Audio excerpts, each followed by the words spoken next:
तो नमस्कार दोस्तों, आज की इस वीडियो में आपका स्वागत है। इसके पहले हम इस कुछ अर्थव्यवस्था कुछ टॉपिक जाने थे, ठीक है, जो पार्ट 1 है। और आज इसके आगे जो है हम कुछ जानेंगे। अब जो है हम लोग ऐसे बेसिक चैप्टर को ऐसे बेसिक टॉपिक को पढ़ेंगे जिसमें जो है हम लोग यहाँ से एग्जाम के लिए जो कि बहुत ही महत्वपूर्ण होता है, ठीक है। तो यहाँ पर जो ध्यान देने वाली बात है, ठीक है। तो अगर ये वीडियो आपको अच्छा लगे तो चैनल को सब्सक्राइब कीजिएगा और एक दूसरे के पास में शेयर कीजिएगा। इससे क्या होता है कि इससे हम लोग का मनोबल बढ़ता है। अगर आप लोग एक लाइक कर दीजिएगा तो हम लोग का मनोबल उससे क्या होता है, बढ़ता है, ठीक। तो इसके पहले पढ़े थे, आज हम लोग पढ़ेंगे कुछ इसी में टॉपिक है, इसके बारे में पढ़ेंगे, ठीक। चलिए आज की इस वीडियो को हम लोग शुरू करते हैं, जिसका नाम है, सबसे पहले का टॉपिक है हम लोग का राष्ट्रीय आय, ठीक है। आखिर राष्ट्रीय आय होता क्या है, ठीक है। बोल रहा है यहाँ पर कि राष्ट्रीय आय को आर्थिक विकास का एक प्रमुख सूचक माना जाता है, ठीक है। राष्ट्रीय आय जो होता है, राष्ट्रीय आय किसका किसका प्रमुख सूचक माना जाता है, तो आर्थिक विकास का। ध्यान रखिएगा, यहाँ से ऑब्जेक्टिव भी पूछ सकता है कि राष्ट्रीय आय जो है, राष्ट्रीय आय किसका प्रमुख सूचक माना जाता है, ठीक है। तो किसका प्रमुख सूचक माना जाता है जी, तो आर्थिक विकास का प्रमुख सूचक माना जाता है। ध्यान रखने वाली बात है, ठीक है। एक एक टॉपिक जो है, एक एक लाइन जो है आप लोग याद करते चलिएगा। एक एक पेन पेपर लेकर अपने सामने रखिएगा और जो टॉपिक यानी यहाँ पर जो भी बोर्ड पर लिखा गया है उस सभी को जो है आप देखते चलिएगा, समझ में है ना। तो यहाँ पर ऑब्जेक्टिव, यहाँ पर क्या ऑब्जेक्टिव हम लोग का हो सकता है, यही हो सकता है, राष्ट्रीय आय को राष्ट्रीय आय आर्थिक विकास का क्या होता है, सूचक प्रमुख सूचक माना जाता है, ठीक है। अब ऐसे में है, किसी देश में एक वर्ष की अवधि में उत्पादित सभी वस्तुएं एवं सेवाओं के मौद्रिक मूल्य के योग को क्या कहा जाता है, राष्ट्रीय आय कहा जाता है। अब देखिए यहाँ पर राष्ट्रीय आय कहते किसे हैं, तो राष्ट्रीय आय उसे कहते हैं जो एक वर्ष की अवधि में, ठीक है, एक वर्ष की अवधि में उत्पादित सभी वस्तुएं एवं सेवाएं, यानी जितने भी वस्तु को हम लोग उत्पादित करते हैं या जो भी सेवाएं हैं, ठीक है, उसके मौद्रिक मूल्य को ही क्या कहा जाता है, राष्ट्रीय आय कहा जाता है, ठीक है। बोला कि सामान्य तौर पर जिस देश का राष्ट्रीय आय अधिक होता है वह देश क्या कहलाता है, विकसित कहलाता है, ठीक। यहाँ पर यह भी ऑब्जेक्टिव में उठ सकता है कि मान लीजिए कि विकसित देश किसे कहेंगे, तो विकसित देश उसे कहते हैं जो, विकसित देश उसे कहेंगे जिसमें राष्ट्रीय आय अधिक होता है, वो क्या कहलाता है, विकसित देश कहलाता है। और जिस देश का राष्ट्रीय आय कम रहता है वो क्या कहलाता है, अविकसित देश कहलाता है। जैसे यहाँ पर दिया हुआ है कि जिस देश का राष्ट्रीय आय अधिक होता है वह विकसित देश कहलाता है और जिस देश का राष्ट्रीय आय कम होता है वह अविकसित देश कहलाता है, समझ में है ना। तो यहाँ पर एक एक टॉपिक देखते चलेगा, देखिए ध्यान से, ठीक है। और एक दूसरे के पास में वीडियो को शेयर करते रहने, मर्द ना शेयर कर लोग तो कैसे हो, शेयर करिए लोग मर्दे तनी। चलो आगे देखें, तो आगे क्या है, प्रति व्यक्ति आय। प्रति व्यक्ति आय किसे कहते हैं, आर्थिक विकास की माप करने, आर्थिक विकास की माप करने के लिए एक प्रति व्यक्ति आय को सबसे अति उचित सूचकांक माना जाता है, ठीक है।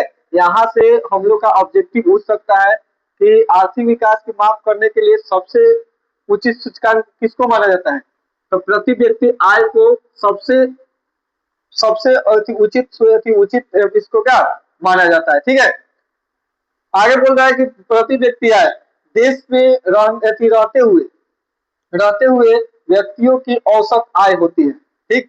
राष्ट्रीय आय को देश की कुल जनसंख्या से भाग देने पर जो भागफल आता है वही क्या कहलाता है, प्रति व्यक्ति आय कहलाता है। एक बार और देखते हैं, यानी प्रति व्यक्ति आय की किसे कहते हैं, राष्ट्रीय आय को देश की कुल जनसंख्या से, ठीक है, देश की कुल जनसंख्या से भाग देने के बाद जो हम लोग का भागफल आता है वही क्या कहलाता है, राष्ट्रीय आय कहलाता है। चलिए एक बार भोजपुरी में समझते हैं, राष्ट्रीय आय को देश की कुल जनसंख्या में भाग देने पर जवन भी हम लोग हमनी सके भागफल बची वे हमनी सके क्या कहा, प्रति व्यक्ति आय कहलाए, ठीक है। यानी देखिए प्रति व्यक्ति आय बराबर राष्ट्रीय आय बराबर कुल जनसंख्या, ये हम लोग का क्या होता है, फॉर्मूला होता है। ये हम लोग का फॉर्मूला जो होता है क्या, ऑब्जेक्टिव में पूछता है कि प्रति व्यक्ति आय का फॉर्मूला होता क्या है, ठीक। तो इस बात को ध्यान में रखिएगा। अगला है मानव विकास सूचकांक, यानी इसमें जो है ऑब्जेक्टिव की भरमार है, ठीक है। यानी इसी स्थान से ज्यादातर ऑब्जेक्टिव उठता है, ठीक है। बोले कि मानव विकास सूचकांक, यह सूचकांक संयुक्त राष्ट्र विकास कार्यक्रम यानी यूएनडीपी द्वारा महबूब उल हक महबूब उल हक के निर्देशक में तैयार किया गया था। ठीक है, ध्यान रखने वाली बात है कि मानव विकास सूचकांक को किसके द्वारा स्टार्ट किया गया था जी, यानी किसके द्वारा इसको तैयार किया गया था, तो वो महबूब उल हक के द्वारा इसको क्या किया गया था, शुरू किया गया था, इसको तैयार किया गया था। पहली मानव विकास रिपोर्ट यानी में प्रस्तावित किया गया था। ठीक है, और इन्हीं के द्वारा महबूब उल हक के द्वारा ही पहली मानव विकास रिपोर्ट को क्या किया गया था, देश में क्या किया गया था, जारी किया गया था। ठीक है, यूएनडीपी द्वारा प्रकाशित मानव विकास रिपोर्ट विभिन्न देशों की तुलना, लोगों के शैक्षिक स्तर, उनकी स्वास्थ्य और उनकी प्रति व्यक्ति आय की आधार पर करती है। यानी इसका अब जो है इसका काम क्या होता है, यानी मानव विकास सूचकांक का काम क्या होता है, तो मानव विकास सूचकांक का काम यही होता है कि लोगों का, यानी जो लोग होते हैं लोगों का शैक्षिक स्तर, उनकी स्वास्थ्य स्थिति, प्रति व्यक्ति आय, यानी इसके आधार पर क्या उसका माप को करता है ये। ठीक है, जहां तक मानव विकास सूचकांक का प्रश्न है तो इसके 3 सूचक हैं। मानव विकास सूचकांक के कितने सूचक है, ध्यान रखने वाली बात है, ऑब्जेक्टिव में पूछ सकता है कि मानव विकास सूचकांक के कितने सूचक है, तो 3। पहला जीवन आशा, दूसरा शिक्षा प्राप्ति और तीसरा जीवन स्तर। ठीक है, इसके इसी से जो है एक फार्मूला बना हुआ है। क्या फार्मूला है हम लोग का, इसको देखिएगा, एचडीआई बराबर जीवन आशा सूचक प्लस जीवन शिक्षा प्राप्ति सूचकांक प्लस जीवन स्तर सूचकांक।